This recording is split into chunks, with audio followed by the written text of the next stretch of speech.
Right, so we're continuing along the same line looking at cell division, only in chapter 13, which by the way begins on page 71 in the course outline. And why do I not have a page number? On page 254 in the text, if you're following in the text. And so now we're going to shift gears a little bit. Last time, if you remember, we talked about this human life cycle. And it's a cycle, so it can begin anywhere. And we began at the top looking at how the sperm, after the sperm fertilizes the egg, you get your first diploid cell. Anybody remember what that's called? First diploid cell in any life cycle that involves gametes, that is sex cells or egg cells, sperm cells, or sexual reproduction in general. The first fertilized egg is called a zygote. Okay, so keep that in mind. That's an important word. So that's where your life began, as a zygote. And then what happened is the one cell divided into two, two into four, four into eight, until you were a cell cluster. But all of that was through the process of mitosis. And then we get into development, where at some point those cells start differentiating into tissues, organs, and organ systems, and that leads us to you as a multi-celled individual. When you get to this point and you reach what we call biologically puberty, what that means is the male and female gonads, again, that's the female ovaries and male testes, start the special process of meiosis. And that's what we're looking at today. Meiosis is very different from mitosis in that the whole point of meiosis is to take these diploid germ cells that are found in the ovaries and testes. And by the way, a diploid cell has how many chromosomes again, if it's human? 46, right? 2, and that's a result of 2 parents. But the purpose of meiosis is to make haploid cells. And so haploid cells have half the number, which in this case would be how many in a haploid? 23, right? So folks, anytime you get a question about chromosome number, it's always, always, always going to be diploid, unless you're talking about sex cells, gametes. The only time we get haploid cells are when we have egg cells and sperm cells, and that's important. We want to have haploid gametes with 23 chromosomes, so the new individual has 46. If we didn't have the process of meiosis, splitting that number in half, the new individual, and an egg had 46, and a sperm had 46, a new individual would have 2 times 46, right? And that would mess up the whole idea of reproduction. So again, the idea of species is that we can successfully reproduce generation after generation, but the reason we can do that is we all have the same number of species, or of chromosomes. So if that number gets changed, then you have trouble with reproduction. So we will get into some chromosomal abnormalities where individuals do have a different chromosome number, and that interferes with their reproduction. They're usually sterile. So first I want to just run through this clip on diploid versus haploid cells so you're clear on that.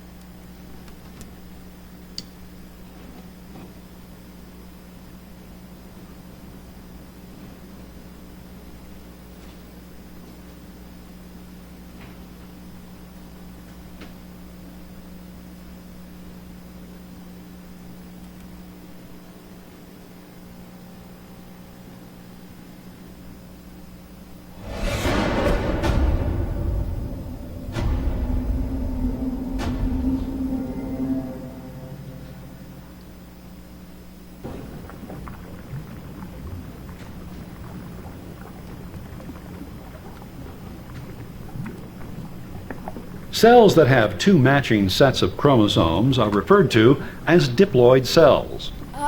The bodies of most eukaryotic organisms, such as humans, are made up of diploid cells. When a single-celled diploid organism reproduces asexually via mitosis and cellular division, the offspring is assured of having diploid cells, because the process of mitosis and cellular division produces cells genetically identical to the parent and each other. Thus, a diploid cell reproducing through mitosis will always produce 2 diploid cells identical to the parent. But what if multicellular diploid organisms produced sex gametes, such as eggs and sperm, through mitosis, just as they produce the rest of their cells? If 2 such gametes joined, the zygote formed would have 4 copies of each homologous chromosome.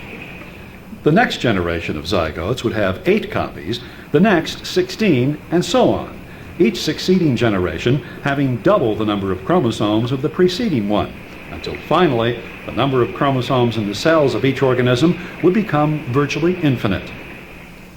Thus, in order for diploid organisms to reproduce sexually, they must produce sex gametes that have just a single copy of each homologous chromosome, so that the zygotes they produce are merely diploid like the parents.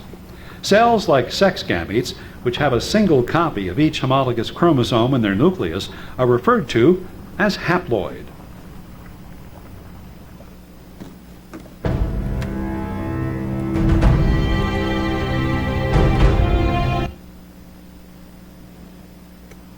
So once again, anytime you hear or you get a question about cells, if they're diploid versus haploid, the answer is always diploid unless they are those special gametes, egg cells and sperm cells. So when we look at mitosis versus meiosis, we can look at how we inherit these chromosomes, and there's 2 types of reproduction listed here, asexual and sexual reproduction. This is concept 13.1. And so what we were talking about last time was asexual reproduction, or basically cloning of cells. Now, some organisms actually reproduce this way. And so we have, especially in plants, plants actually can reproduce either asexually or sexually. If you take a plant cutting, you've probably done this before if you like plants, and put it in some soil, it'll grow a new plant. That's asexual, that's mitosis. But in sexual reproduction, which plants also do, in the flower, they have both male and female parts. And there's a female ovary with eggs, and there's a male part called the anther that has pollen, which has sperm in it. So plants can do both. We, as humans, are sexual reproducing organisms. But the difference in the term then, if you're reproducing asexually, you're getting exact clones. If you're reproducing sexually, not only are you getting, you're making those haploid gametes through meiosis, but as we make the gametes, and we're going to see this in this section, we shuffle the DNA that you inherited from your parents in the egg and sperm so that your eggs and sperm are genetically unique. And that's why your offspring are not identical to you or clones. So is this important? Yes, it's very important, because genetic variability, or shuffling that genetic DNA through meiosis, is important so that we're not all clones. Because when you have a situation where all organisms are identical, if something happens in that environment to wipe out one, they're all going to get wiped out. No one has a genetic advantage, right? So there's something called survival of the fittest. You may have heard of that before, natural selection, that says those that have inherited the best genes for their environment have a better chance of surviving and passing them on. And so if there's genetic variability, you see that if there was a shortage of, say, food source A, and that was everybody only ate food source A, and we wiped that source out, then everybody dies. So it really does give you a selective advantage when you talk about things like natural selection. But we do have some animals that reproduce asexually. We have this hydra, which is a freshwater little, it's related to, it's in the same phylum as jellyfish. They're not really fish, so I don't like to call them jellyfish, but they're jellies. And man-o-wars, if you're familiar with that, they have stinging tentacles, but they're really small. They're kind of microscopic. And you can see that the way they reproduce is almost like a plant. They just, a piece comes off and grows a new one. So we'll take a look at this.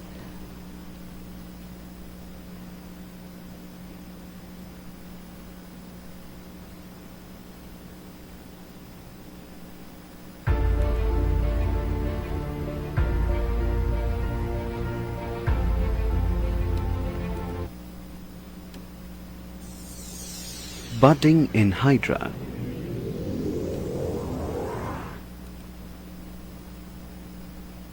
Hydra, a freshwater polyp, belongs to the phylum Coelenterata. Microscopes have revealed an interesting act of budding in hydra.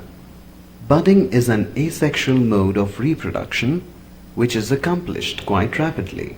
Somatic cells divide to form a protrusion or swelling on the surface of the body called a bud. Let us see how it all happens.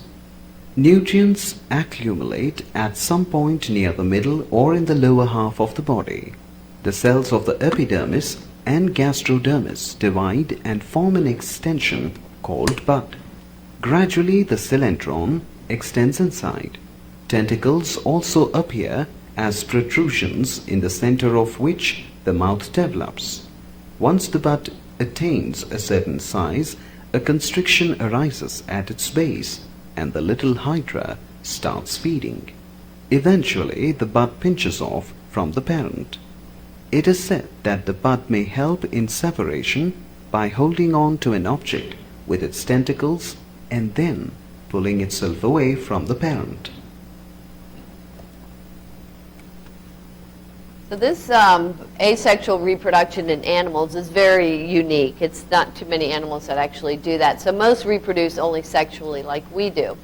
So how do we shuffle that genetic deck and what's going on here, and how do we end up getting haploid cells from diploid cells? So that's what we want to look at next. But when you look at meiosis, it becomes really important to identify what DNA you inherited from your mother, which is known as maternal, think of ma, maternal chromosomes, and then what did you get from your father or paternal chromosomes. So the maternal DNA shown there in red and the paternal DNA shown there in blue. And so this organism has 6 chromosomes. Remember, all organisms, different species, have different chromosome numbers. So we have 1, 2, 3, 4, 5, 6. But notice they are double-stranded, right? The DNA, regardless of whether it's going into mitosis or meiosis, the DNA always has to replicate. So we have 2 sister chromatids for each one of these. So just like mitosis, the DNA has replicated before anything can happen in meiosis. But another thing happens in the beginning of all of this, and that is we have homologous chromosomes pairing. So what does that word mean? Homo means same. And homologous chromosomes then are what we call morphological equivalents. They're the same size, same shape, and they're also coding for the same traits. It might be different forms. Like say it's, I don't know, eye color, and dad donated blue eyes and mom donated brown eyes. So they might be different forms, but they're the same trait, the same genes. So those are homologous chromosomes. So the first thing that has to happen in meiosis is those homologous chromosomes are going to pair. And we're going to see that's important in separating them out into haploid cells.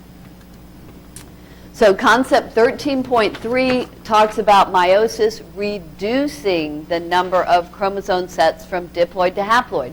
Remember, that's one of the key characteristics. There's really 2 major purposes of meiosis. One is to cut the number of chromosomes in half, and the other is to shuffle the genetic deck so there's some genetic variation. Meiosis, since we end up getting half as much DNA in each new cell, we can have twice as many cells. Does that make sense? If you have half as much in each new cell, you can have twice as many cells. So for every 1 cell that goes into meiosis, we end up, instead of 2 coming out, 2 diploid like we saw in mitosis, we're going to end up with 4 haploid. We're just taking the DNA and separating it out a little differently. But other than that, it's very similar. But because we end up with twice as many cells, there's actually 2 rounds of division. We call it meiosis 1 and meiosis 2. It's going to have the same 4 stages, PMAT, right? Prophase, metaphase, anaphase, and telophase. But in meiosis 1, we call it prophase 1, metaphase 1, anaphase 1, telophase 1, and then likewise with meiosis 2. So again, the point being that each daughter cell is only going to have half as much DNA, which means we can have twice as many cells. So let's compare mitosis to meiosis. If you remember, in mitosis, the DNA had to replicate in interphase. Likewise in meiosis. The thing is, though, meiosis is a one-way street, so there's not a cell cycle. So it's not like 1 cell divides into 2, 2 into 4. It's a one-way street, meaning that for every 1 cell that goes into meiosis, you get 4 gametes coming out, and they either work as in reproduction or they die. So they don't keep dividing. So we don't really say there's an interphase, because by using the prefix interphase, that assumes an in-between stage, and this is a one-way street. Although, unfortunately, the author of this text still seems to call it interphase, but I like to stay away from that because it's confusing. You don't want to think it's going to continue for 1 cell into 2 and 2 into 4 like we see with mitosis. Okay, so either way, we're starting with 6 chromosomes here. But one thing that's different in meiosis is, again, the homologous chromosomes pair. One from mom has a match from dad. They're coding for the same traits. They're the same size, the same shape. Those are homologous chromosomes. So they pair up in meiosis and not in mitosis. Remember, in mitosis, at metaphase, individual chromosomes lined up in the equator. But notice in metaphase 1 of meiosis, what's lining up? The pairs. So your terminology here becomes important. You want to say, is it individual chromosomes or are they the pairs we're talking about? And in metaphase 1, we're talking about pairs lining up. And what that does is that in anaphase 1, instead of the chromatids separating like we see in mitosis, the pairs separate. So what did that do to chromosome number? In mitosis, we started with 1 cell with 6 double-stranded chromosomes. After mitosis, we have 2 cells with 6 single-stranded chromosomes, but we still have 6. In meiosis, we started with 1 cell with 6 double-stranded chromosomes, but notice after meiosis 1, we have 2 cells. Each one has how many chromosomes? Count these. Remember, if they're double or single, they still count as 1. So 1, 2, 3. So what did we do to the chromosome number? We just cut it in half, right? This first division series is known as reduction division because since the pairs separated, that changed the chromosome number. Do you guys see that? But they're still double-stranded. So we still have an extra copy of DNA. So the next division series is just like mitosis, where now we separate the chromatids out. And now we end up with 4 haploid cells rather than 2 diploid cells. That kind of makes sense? Okay, we're going to keep going through this so it'll make more sense as we go along. So that's just the big difference is how we still have the same number of chromatids. We have 6 chromosomes and 12 chromatids. We just separate those chromatids out a little differently. So since we have half as much in each new cell, we can have twice as many cells. Now the other thing we didn't talk about is how do we shuffle the genetic deck. That is the DNA that you inherited from your parents. So your maternal chromosomes and your paternal chromosomes, remember they pair up. That's homologous chromosomes. But they're also going to exchange some DNA. So we'll get to that in just a minute. So after chromosomes duplicate in the 2 division series, again, the point being after meiosis 1, we call this reductional division. We always have 2 haploid cells. There's the first time you get haploid cells after meiosis 1. After meiosis 2, which is essentially like mitosis, you're just cloning, you're just getting more haploid cells. So after meiosis 1, 2 haploid cells. After meiosis 2, 4 still haploid cells. They're just single-stranded now instead of double-stranded. So that is the result of meiosis, 4 haploid cells. So this clip will go through the stages, and then just like we did with mitosis, we'll go through each one individually.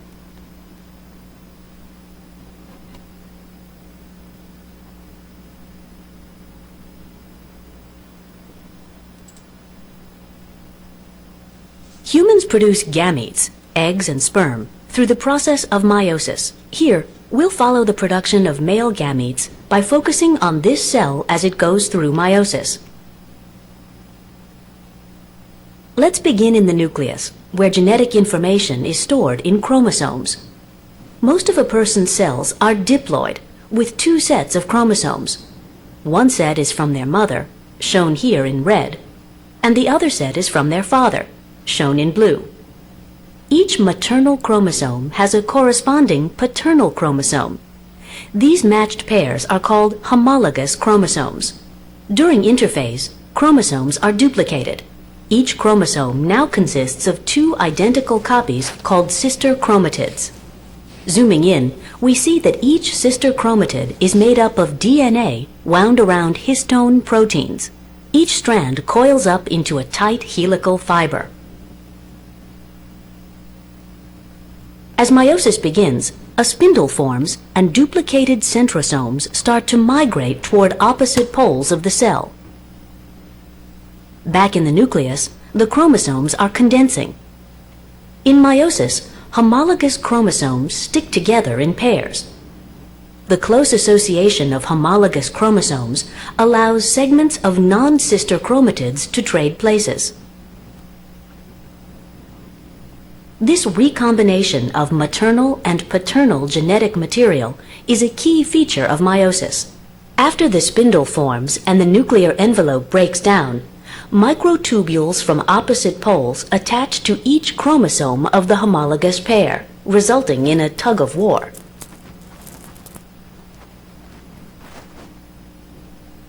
At metaphase 1, the chromosome pairs are positioned in the middle of the cell.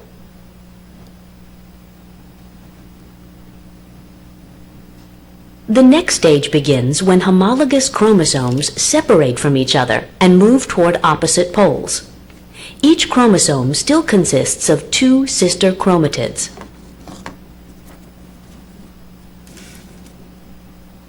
This cell began meiosis with 46 chromosomes, but each daughter cell now has only 23 chromosomes.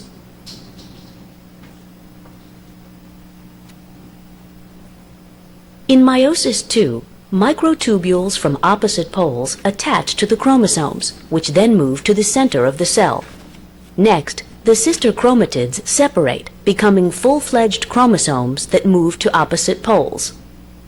Nuclear envelopes reform, and each daughter cell divides into two cells. We started with a single diploid cell, and now that meiosis is complete, we have 4 haploid cells, cells with a single set of chromosomes.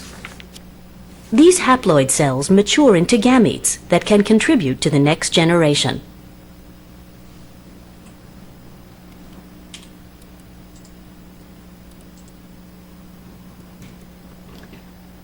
Okay, so let's take a closer look at how meiosis reduces that chromosome number.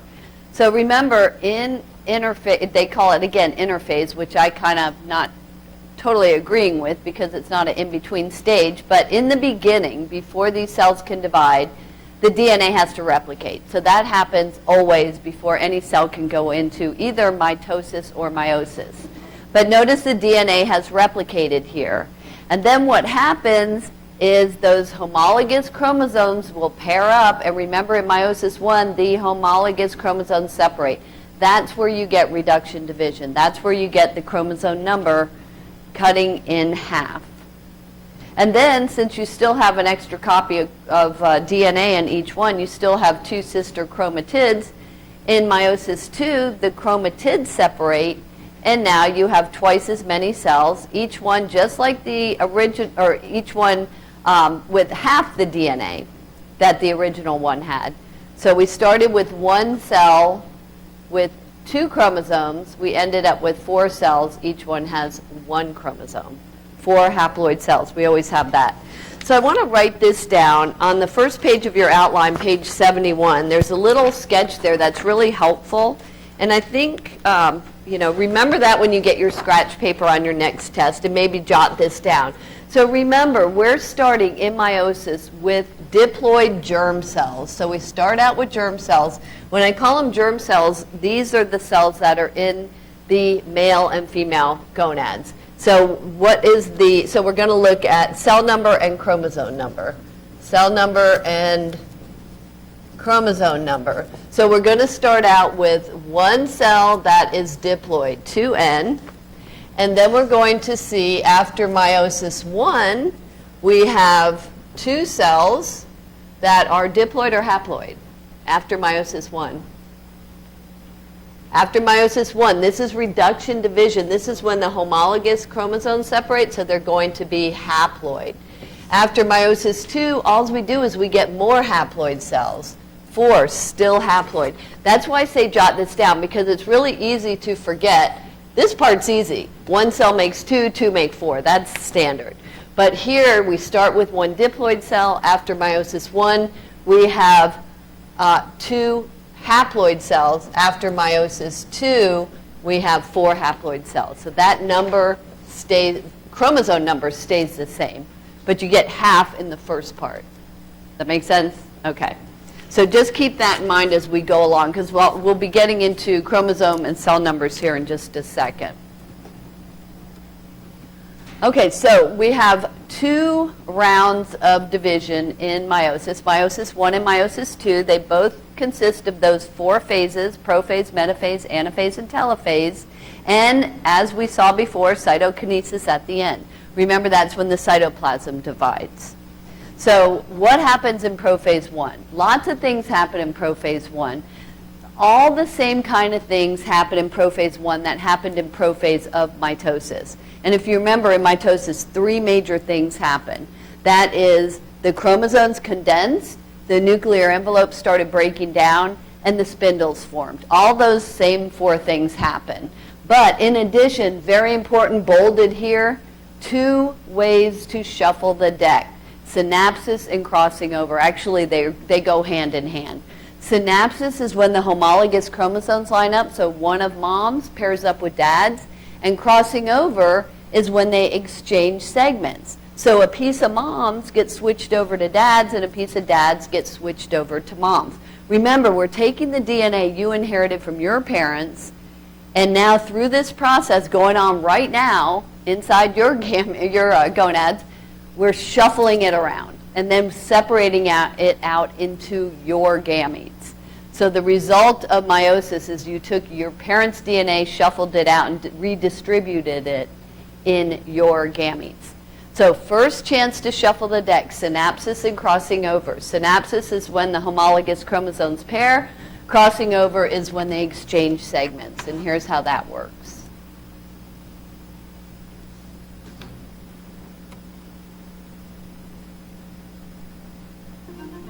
The earliest part of the first stage of meiosis, called prophase 1, begins just as it does in mitosis.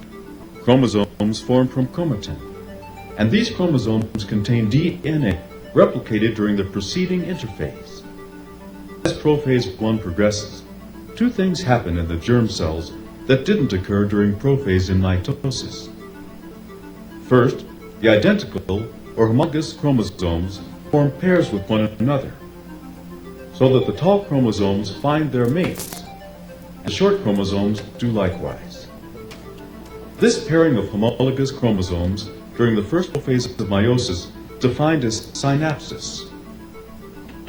The second difference between prophase 1 of meiosis and the one we saw in mitosis is that parts of one paired chromosome can actually be exchanged with parts of its opposite pair.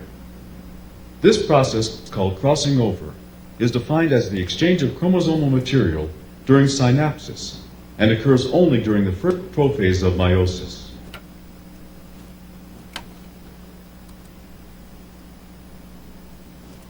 So what's the advantage of crossing over? Again, this is resulting in genetically unique cells, and I'll show you why. So we start out again in the beginning here. We've got our homologous chromosomes pairing up, and then they form this tetrad. It's 4 chromatids all sort of twisted around each other, and where they cross over here, as you see, where they're kind of attached, is called the chiasma. And what then happens is there may or may not, this doesn't happen to all chromosomes all the time, but the more crossing over you have, the more genetic variability you have. So they now exchange segments here, and notice that each chromatid is a little bit different. And once these chromatids start separating out into separate gametes, notice every gamete is a little bit different. So let's just, for this one chromosome, let's say if you inherit the gamete that has this chromosome, you're going to resemble your dad for all of these chromosomes. Remember, dad is blue and mom is red. And then here, you're going to be a combination of mom and dad. Here, a different combination of mom and dad. and here mostly mom's traits, just for that one chromosome. But how many chromosomes do we have? 46. So we have 23 pairs that are going to be going through this. So we get a lot of variability. Sometimes you resemble one parent in certain traits and not others. That's how we explain it, because if you have a lot of resemblance, not so much crossing over. If you have very little resemblance, then there was probably a lot of crossing over. So that's prophase 1, first chance to shuffle the deck. Everybody with me so far? Anybody have questions? Okay, on to metaphase 1. Just like mitosis, they met in the middle, but instead of individual chromosomes lining up, we have the pairs lining up. Here's our second chance to shuffle the deck. And I say that because it's a matter of chance how those pairs line up. So look at the possibilities here. It could be that all dads are on one side and all moms are on the other. Or it could be this one of dad and this one of mom are on these sides, and so forth. And so just looking at these two possibilities with just two chromosomes, as we separate them out, the homologous pairs separate out in metaphase, and then moving into the end of meiosis, look at all the different combinations. So you have 4 different combinations. It could be that these gametes have only dad's traits, and these have only mom's traits, or these have some kind of combination of mom and dad. So again, we're just looking at this example for 2 chromosomes, or 2 pairs of chromosomes. But as I mentioned, we have how many pairs?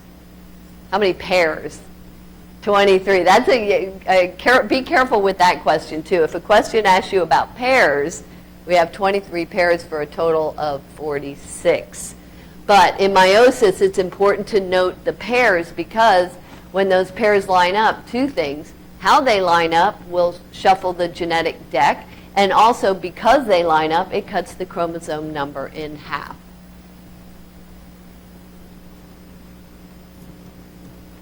So going through each stage then, and if you're following in the text, they have all the stages there on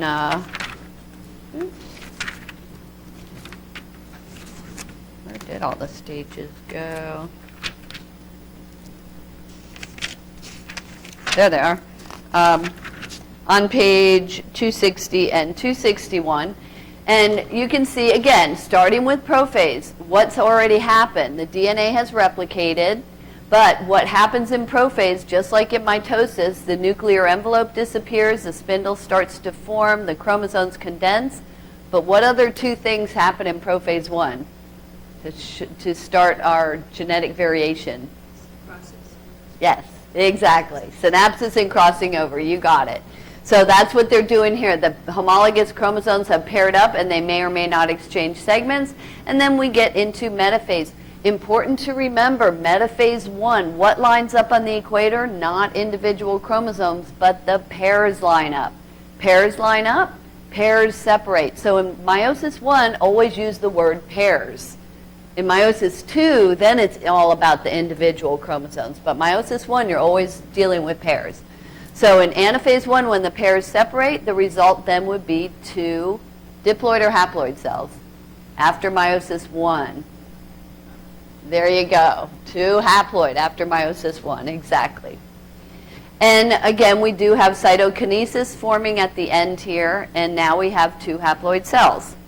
So the next thing, before I move on though, anybody have questions about these 4 stages? So again, just like with mitosis, you want to just focus on what's happening in each stage. As you have it in your outline, actually summarizes really well. On to meiosis 2, same 4 stages, prophase, metaphase, anaphase, and telophase, only now we put a 2 behind them. And it is very similar to mitosis. So the big difference, though, is prophase 2, not much happens. Because just like in mitosis, everything, all the cell organelles sort of have to get broken down for the cytoplasm to divide. So it does have to rebuild. Now in mitosis, all that rebuilding was done in interphase. In meiosis, it is done in prophase 2. So I think in your outline I have put just recondensation. That is, there's reorganization and the chromosomes recondense. So now you're back to your two haploid cells. In metaphase 2, just like mitosis, the individual chromosomes line up. And in anaphase 2, just like mitosis, now notice the chromatids separate. So in anaphase 1, the homologous pairs separate. The pairs separate. In anaphase 2, the chromatids separate. And then telophase 2, we have cytokinesis resulting in 4 haploid, still haploid cells. Everybody still with me? Questions so far? So we had 2 chances to shuffle the genetic deck, right? And that both of those opportunities happened in meiosis 1. First, it was synapsis and crossing over in prophase 1, and then I forgot to mention in metaphase 1, remember it's a matter of chance which ones end up on which side. And we call that random or independent assortment. Those chromosomes are going to randomly align on the equator.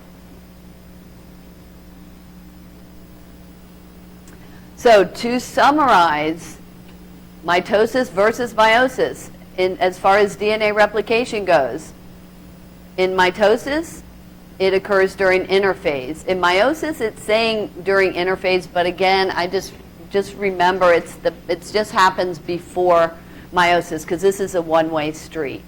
Number of division series in mitosis, we have just 1 PMAT. In meiosis, we have 2 PMATs, meiosis 1 and meiosis 2. Synapsis of homologous chromosomes happens only in meiosis, and also that random assortment happens only in meiosis. Number of daughter cells, we get 2 identical daughter cells in mitosis. We get 4 genetically unique haploid cells in meiosis. And what's the purpose for mitosis? It's primarily for growth and repair. So for you to grow to an adult and then continue to repair damaged tissue. Whereas meiosis, remember, is specifically to form gametes for sexual reproduction. So we mentioned there are already 2 sources of genetic variability, and now on to one more source of genetic variability. And we're over to page 75 in the course outline. So 3 mechanisms contribute to genetic variability. First of all, in the independent or random assortment of chromosomes, when does that happen? What stage?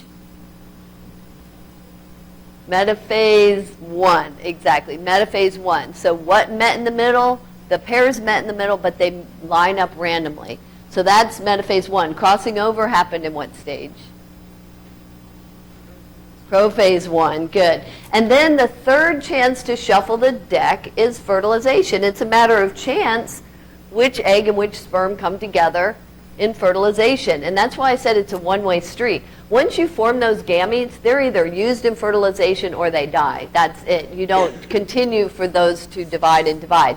Now, when it all begins, it's going to be a little different in men versus women, because think about it. How many sperm does a man produce, say, every month compared to how many eggs a woman produces every month? How many eggs does a woman produce per month usually? Just 1, right? She ovulates 1 egg, whereas men produce many, many sperm. So there's a little difference there. But in terms of which egg and which sperm come together in fertilization, that's a matter of chance. And those gametes that have been produced end up just dying if they're not used. So let me show you this, and then we'll talk about the difference in this process in men versus women.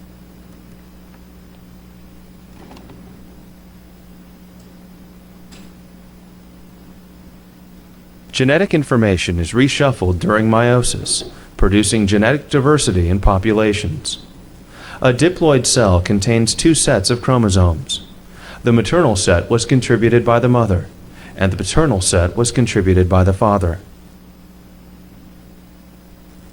A pair of homologous chromosomes consists of 1 maternal and 1 paternal chromosome. Homologous chromosomes carry the same genes, but may have different forms or alleles of the genes. During prophase of meiosis, homologous chromosomes pair and non-sister chromatids exchange sections of DNA through the process known as crossing over or recombination.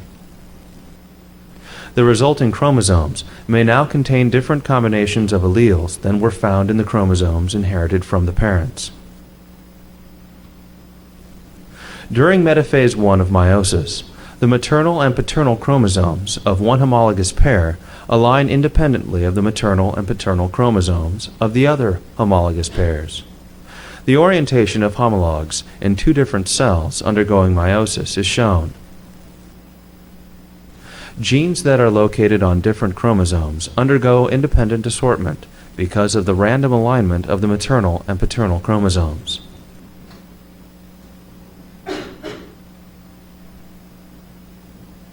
Gametes produced by meiosis have different combinations of alleles as a result of both recombination and independent assortment.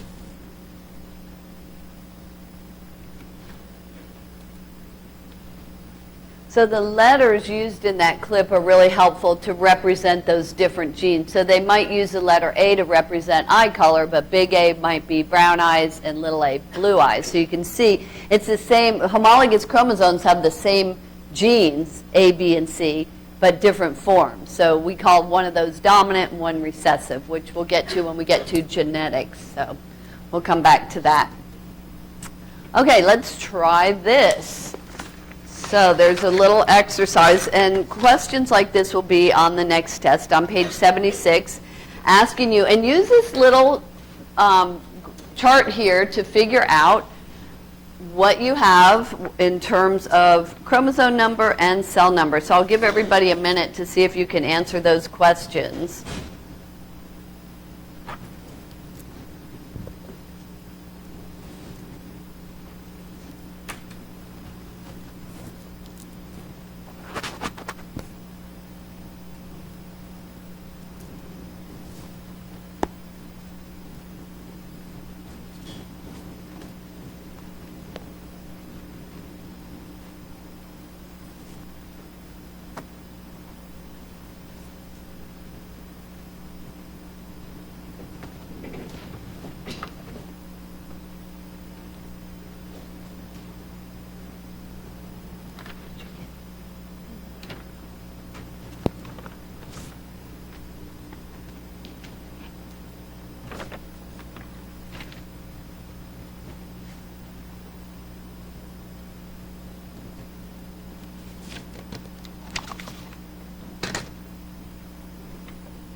Okay, let's see what you got. In a cell with 14 chromosomes, a cell that results from meiosis 1 should have how many chromosomes?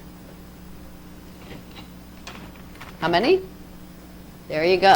So, in other words, we have a cell, a diploid cell. Anything that you start with, the cell that you start with, is always has a full set of chromosomes. So if we have a cell with 14 chromosomes, the cell that results from meiosis 1 should contain 7. What if it asked how many would it have after meiosis 2? Still 7, right? And that number doesn't change. The only thing that changes in meiosis 2 is the cell number, not chromosome number. If they go from double-stranded to single, but they still count as one chromosome. If a cell undergoes meiosis 1, number 2. If a cell contains 10 chromosomes after meiosis 1, so that would be here, how many will it contain after meiosis 2? Right? Still 10. How many did that species have? 20. Now, these are our germ cells. These are our gametes, right, at the end. So let me just ask a question sort of in reverse. If a species has 8 chromosomes in its gametes, how many did it have after meiosis 1? Ooh, good. 8 chromosomes in its gametes, then it had 8 after meiosis 1. How many did it have originally? 16. Okay, good. So you see the pattern? And then the next two questions are always the same answer. If a cell undergoes meiosis 1, how many cells result? That would be 2. And after meiosis 2, you would have 4. So here's your answers to that. Everybody good with that? Anybody have any questions? All good? No? Okay. All right, so the next thing I want to talk about is something known as gametogenesis. And gametogenesis is the formation of male and female sex cells or gametes from those germ cells. And in men, it is called spermatogenesis, and in women, it is called oogenesis. So we use that prefix sperm for anything dealing with the male in all of this, and the ooo or oo, some people say, for the female part. So let's take a look at a clip here.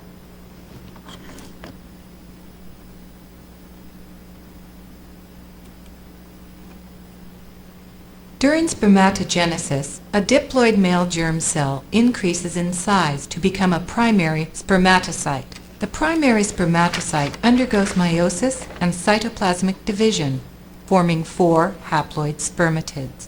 Each of the haploid spermatids differentiates into a mature haploid sperm.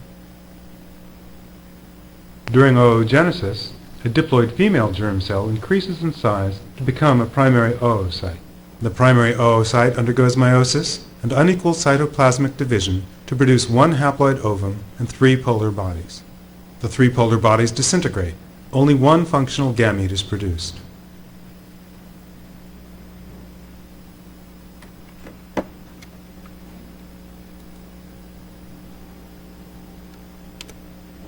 Okay, so what is the difference in men versus women? As I mentioned, men make so many more sperm compared to women. So what changes that?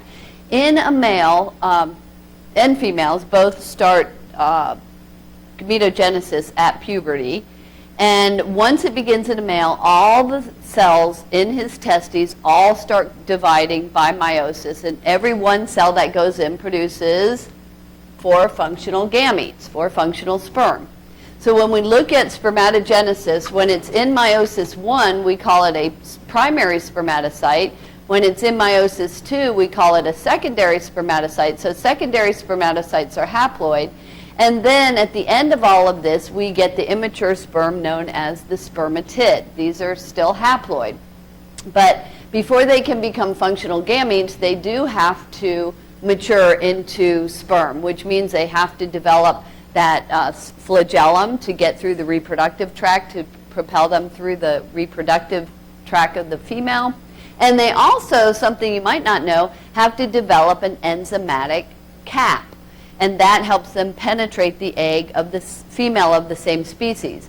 Now that's not such a problem for us, but if you think about organisms like fish who have external fertilization or they spawn, what they do is they just release their gametes into the water and hope for the best. How does the sperm of one species know which egg to fertilize if they're all different species of fish spawning at the same time? And that's how they do it. So once that sperm cell penetrates the egg, and you've probably seen pictures of one egg that looks really big and a million little tiny sperm all trying to get in at the same time, but whichever one gets in first, it changes the permeability of that egg so that no others can get in. So in other words, you cannot have a situation where there's one egg fertilized by 2 sperm. And that would be, instead of a diploid cell being produced, we would end up with a triploid, right? 3N. And that's going to be an odd number of chromosomes. That's going to be all messed up. So we don't have a situation like that. But again, in a male, this continues for the rest of his life. So he can produce millions of sperm. And in fact, he can father a child up until he dies, technically. Now, sometimes it tapers off. And there is one thing that really influences this. And as you know, enzymes are susceptible to changes in temperature.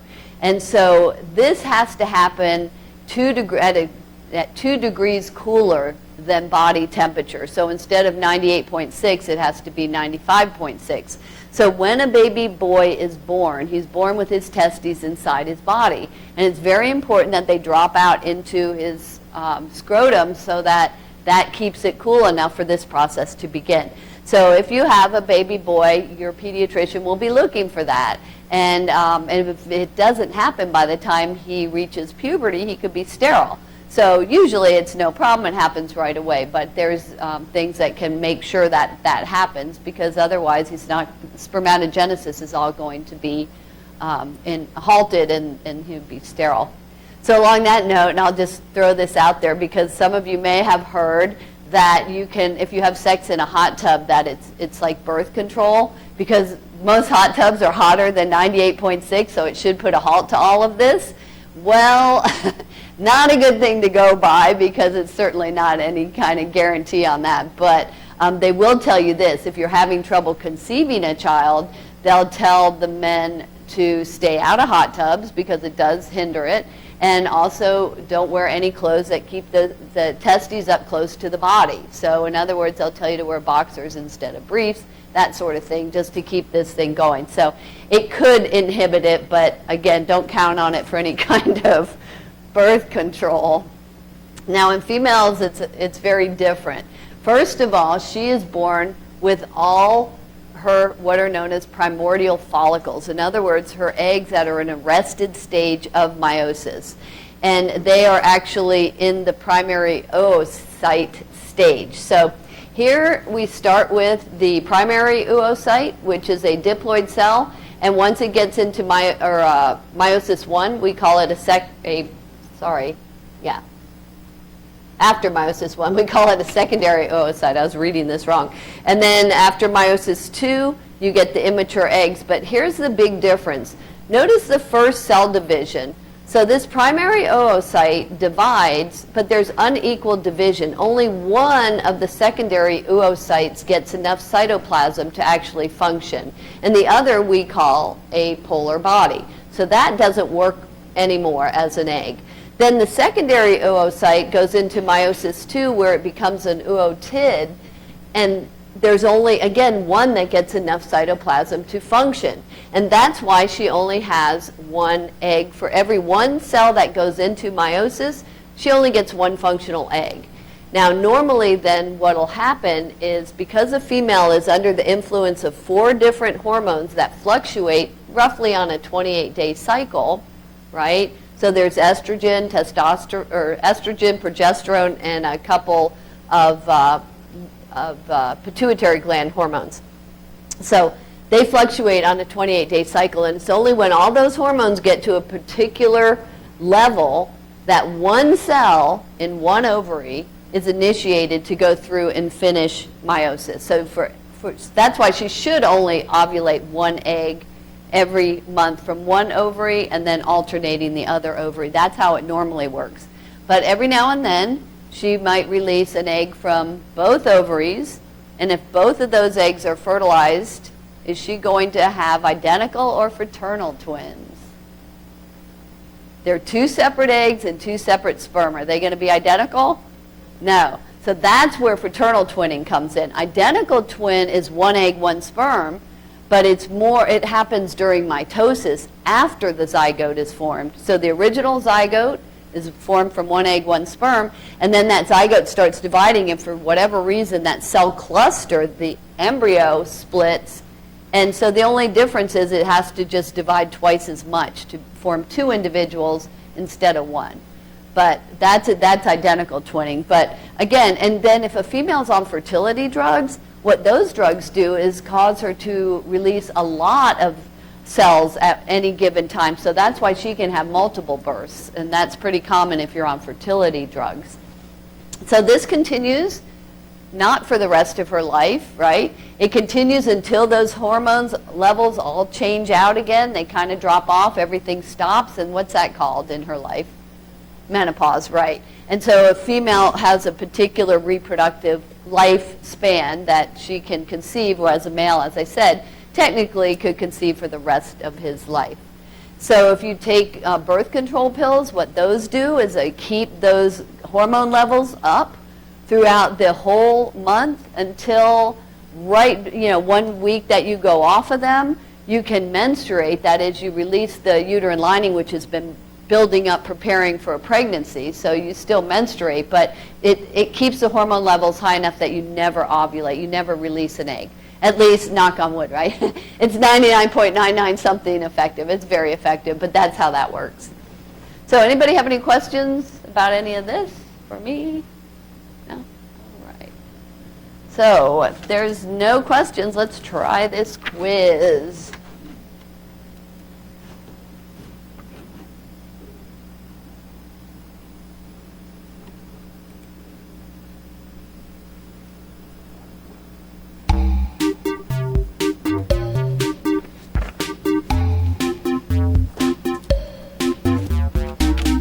Two 77125.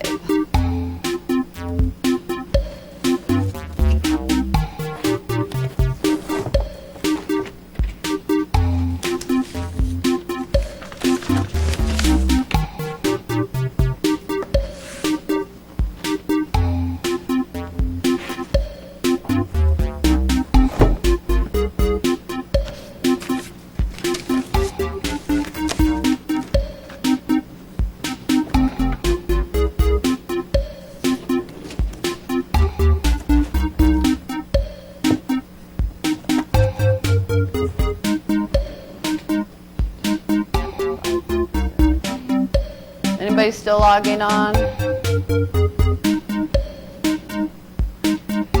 right, here we go.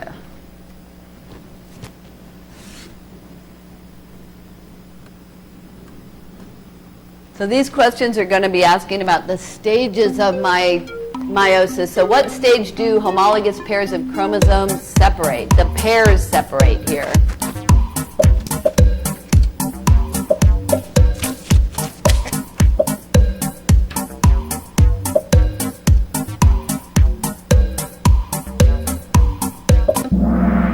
Okay, good. It should be anaphase 1. Remember that meiosis 1 is all about the pairs. Meiosis 2 is all about the individual chromosomes. Soaring falcon in the lead. What stage does the spindle reform? That's pretty much when everything's rebuilding and reforming.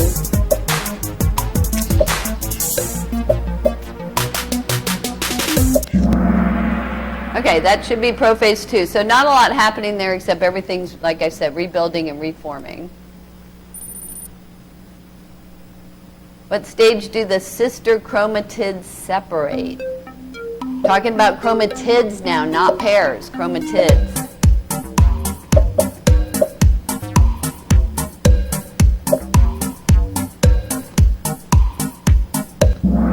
Much better. Everybody got that one. Good job. Mountain Pony has the highest answer streak right now. What stage involves synapsis and crossing over? Hopefully everybody remembers that. All right, prophase 1. First chance to shuffle the genetic deck.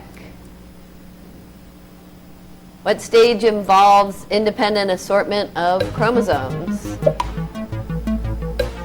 Independent, also known as random assortment of those chromosomes.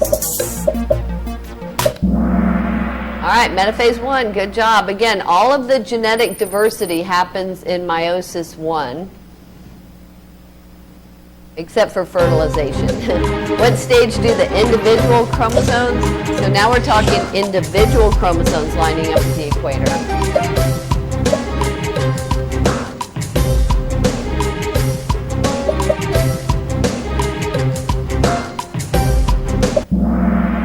Okay, metaphase 2. Remember individual chromosomes. It's all about meiosis 2. All right, adorable lark in the lead. What stage results in 4 haploid cells? When do we get the 4 haploid cells?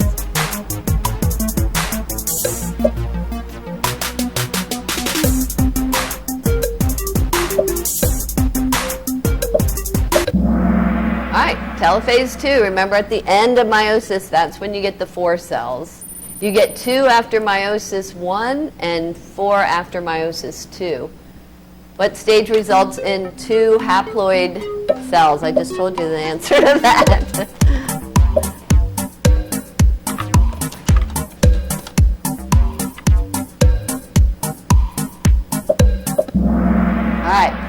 Metaphase 1. Good job. Soaring falcon has the highest answer, streak of 6. Question 9. What stage do homologous pairs, there's that word pairs, of chromosomes line up in the equator?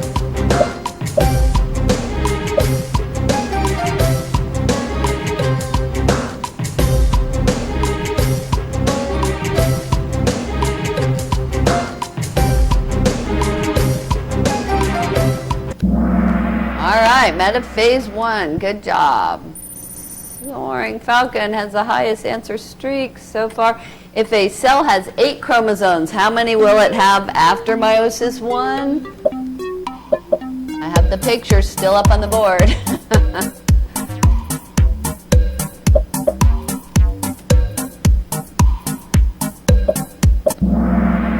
All right, 4. So after meiosis 1, you get haploid cells, right?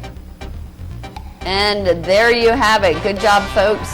And that wraps up everything for this chapter. So I just want to wish everybody a